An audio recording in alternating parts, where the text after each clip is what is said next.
Udara pagi di sekolah terasa dingin, namun keringat dingin mengucur di punggung Rizky.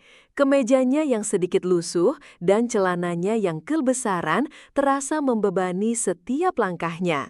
Hari ini adalah presentasi esai Bahasa Indonesia, sebuah ujian besar di hadapan puluhan pasang mata, dan Pak Heru, guru paling ditakuti. Aula sekolah dipenuhi bisik-bisik dan gelak tawa. Lampu sorot terasa panas menembus kulit Rizky saat ia melangkah ke podium. Jantungnya berdebar kencang, tangannya gemetar menggenggam kertas esainya. Puluhan pasang mata seolah menelanjanginya, membuatnya merasa sangat kecil dan tak berarti di tengah keramaian. Di barisan depan, Pak Heru duduk tegap, tatapannya tajam dan menghakimi. Raut wajahnya menunjukkan ketidaksabaran, seolah penampilan Rizky hanyalah buang-buang waktu. Aura otoritasnya begitu kuat, membuat Rizky semakin merasa terintimidasi, seolah-olah ia sudah kalah bahkan sebelum memulai. Rizky mencoba mengatur napas, suaranya tercekat saat ia mulai membaca esainya. Setiap kata terasa sulit diucapkan, kalimat-kalimatnya terbata-bata dan nadanya monoton. Otaknya mendadak kosong dan ia merasa tenggelam dalam gelombang rasa gugup yang tak tertahankan. Tiba-tiba, suara Pak Heru memotong. "Cukup! Esai macam apa ini? Kosong melompong, bahasanya kaku seperti ditulis anak SD." Suaranya lantang, bergema di seluruh aula. Wajah Rizky memerah, rasa malu membakar seluruh tubuhnya hingga ke ubun-ubun. Pak Heru melanjutkan dengan nada merendahkan yang menusuk hati, "Sepertinya kamu tidak punya cita rasa sastra. Mungkin lebih baik kamu fokus pada pekerjaan kasar saja." Bisik-bisik dan tawa samar mulai terdengar dari beberapa siswa, menambah pedihnya penghinaan itu. Rizky berdiri terpaku, merasa seluruh tatapan siswa menembus dirinya, menghakiminya. Hatinya mencelos, hancur berkeping-keping di depan umum. Matanya berkaca-kaca, berusaha menahan air mata agar tidak jatuh. Tubuhnya terasa berat, seolah tak mampu menopang dirinya sendiri. Teman-teman Rizky yang lain, termasuk Budi dan Santi, menunduk, tidak berani mengangkat kepala. Mereka merasakan ketidaknyamanan yang sama, namun tak satu pun berani membela. Suasana tegang menyelimuti mereka, menelan setiap keberanian yang tersisa. Dada Rizky terasa sesak. Ia ingin berteriak, membela diri, menjelaskan, tapi tenggorokannya tercekat, tak mampu mengeluarkan sepatah kata pun. Rasa marah, malu, dan tertindas bercampur aduk, menciptakan luka yang sangat dalam di jiwanya. Ia melangkah kembali ke bangkunya dengan langkah gontai, tatapan kosong.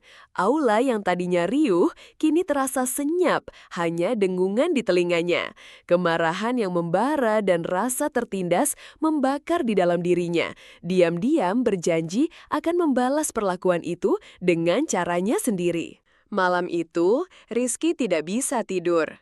Kata-kata Pak Heru terus berputar-putar di kepalanya, menancap tajam di relung hatinya.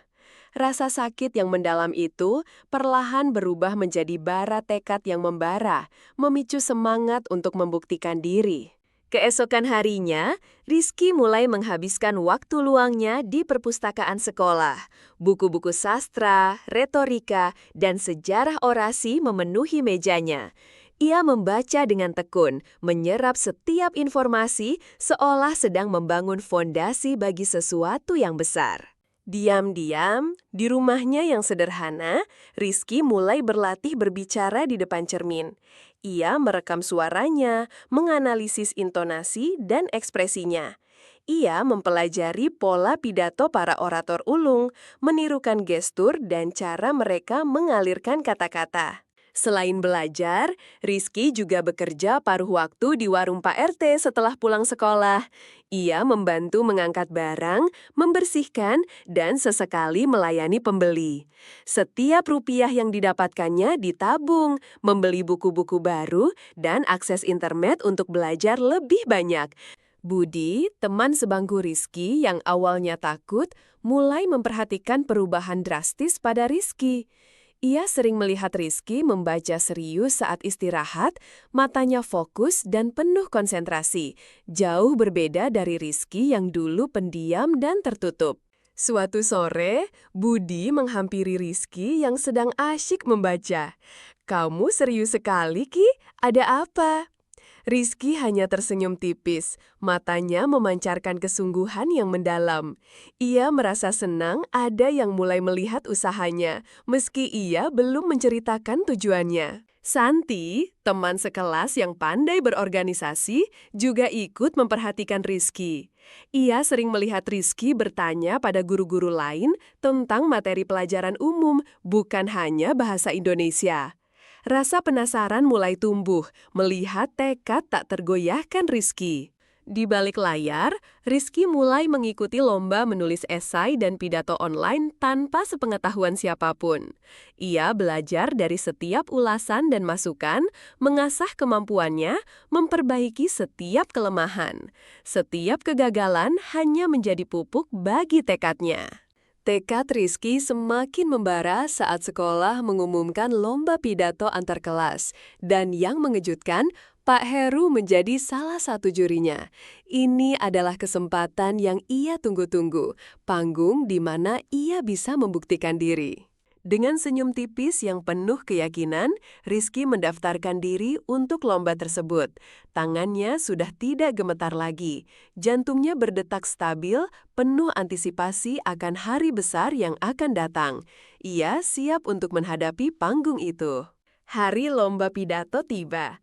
Aula sekolah penuh sesak oleh siswa, guru, dan beberapa orang tua.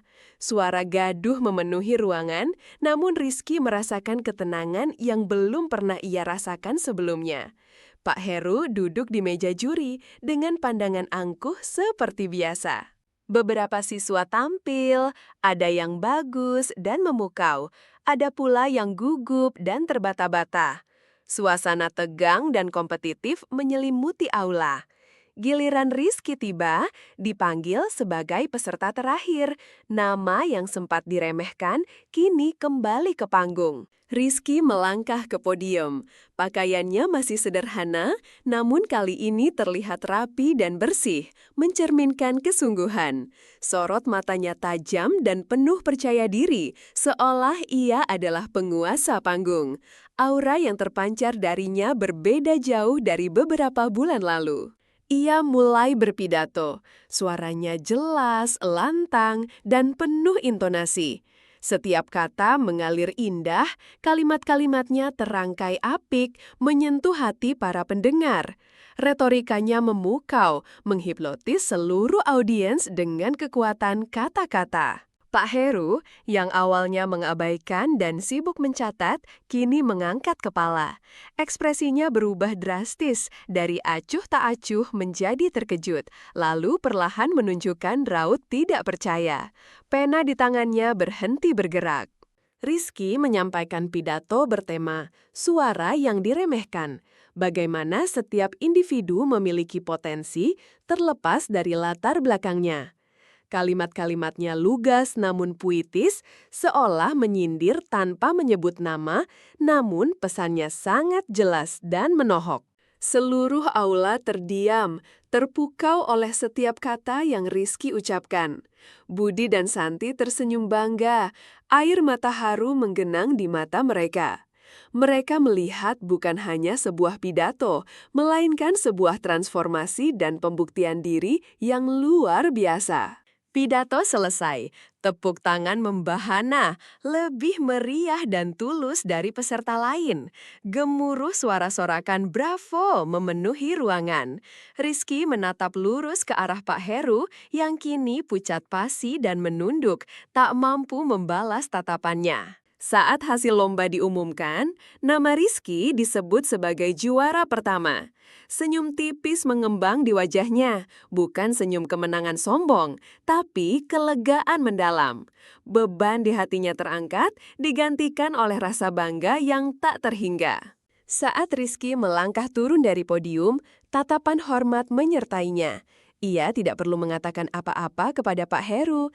Tindakannya telah berbicara lebih keras. Balas dendamnya terbayar tuntas, bukan dengan kata-kata kasar, tapi dengan pembuktian diri yang elegan dan tak terbantahkan.